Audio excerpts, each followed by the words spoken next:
اعوذ باللہ من الشیطان الرجیم بسم اللہ الرحمن الرحیم۔ تو آج ہم لوگ پڑھائی شروع کرتے ہیں۔ آج ہم لوگ پڑھیں گے لفظ و معنی۔ لفظ و معنی کا ہے کہ ہم حمد بولیں گے تو اس کا معنی ہوگا خدا کی تعریف، یعنی کیا لفظ ہو گیا حمد اور خدا کی تعریف ہو گئی اس کی معنی، ٹھیک ہے۔ تو حمد خدا کی تعریف، عز و جل عزت اور بڑائی والا، یعنی کہ تعریف والا، تو ہم لوگ بڑائی بھی بول سکتے ہیں اور تعریف بھی بول سکتے ہیں، ٹھیک ہے۔ ذوالجلال یعنی مرتبے والا، عظمت والا، یعنی کہ جو بہت بڑے عہدے پہ ہوتا ہے، جو بہت بڑے پوسٹ پہ ہوتا ہے، ایسے بولتے ہیں نا، تو ویسے ہی مرتبے والا، مطلب ان کا مرتبہ سب سے اعلیٰ ہے، سب سے ادنا ہے، ٹھیک ہے۔ خالق یعنی پیدا کرنے والا، تو ہم سب کو کس نے بنایا ہے؟ اللہ تعالیٰ نے۔ ہم سب کو کس نے پیدا کیا ہے؟ اللہ تعالیٰ نے۔ نظم انتظام، نظم کا انتظام ہوگا، ٹھیک ہے۔ یکتا اکیلا، لا شریک، یعنی کہ مطلب وہ کسی چیز میں شریک نہیں ہے، جیسے وہ اکلوتا ہے، اکیلا ہے۔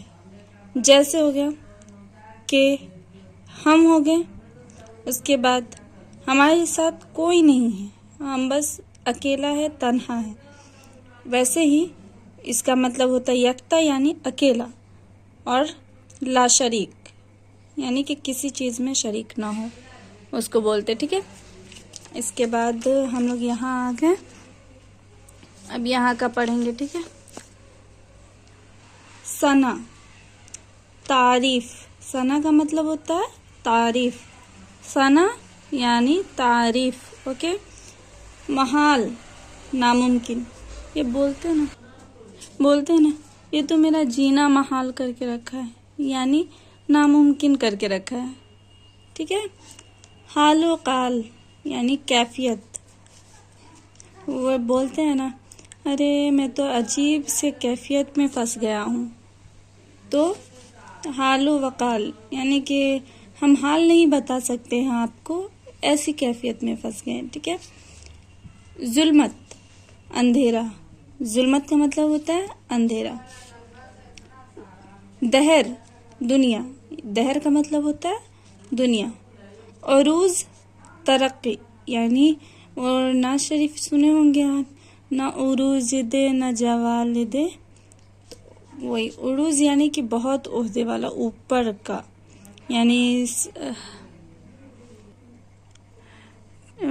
اس کا مطلب ہوتا ہے، عروج کا مطلب ہے کہ بہت اوپر کا، یعنی کہ بہت، یہ ہو سکتا ہے نا، جیسے پروفیسر وغیرہ ہوتے تو بڑے پوسٹ پہ ہوتے ہیں، تو ہم لوگ کہہ سکتے ہیں کہ ارے وہ تو عروج پہ ہے، یعنی بہت بڑا انسان ہے، یا پھر کوئی بڑا آدمی رہتا ہے تو ہم اس کو ایسا کہہ سکتے ہیں کہ ہاں یہ تو بہت بڑا انسان ہے، تو یہ عروج پہ ہے، اللہ تعالیٰ نے اس کو اتنا نوازا ہے کہ وہ عروج پہ ہے، ٹھیک ہے۔ فکر خیال، فکر ہوگا، خیال، اس پہ زبر زیر نہیں ہوتا ہے نا، اس چکر میں کبھی کبھی مسٹیک ہو جاتی ہے، تو ہر انسان سے ہو جاتی ہے، تو اس کو ہم پڑھیں گے فکر، یعنی کہ ہم آپ کو بہت فکر کرتے ہیں، ایسا بولتے ہیں نا، تو اس کا مطلب ہوتا ہے خیال۔ بے نوا خاموش، بے نوا کا مطلب ہوتا ہے خاموش، ٹھیک ہے۔ ہمارا یہ ورڈ میننگ یہیں پہ کمپلیٹ ہوتا ہے۔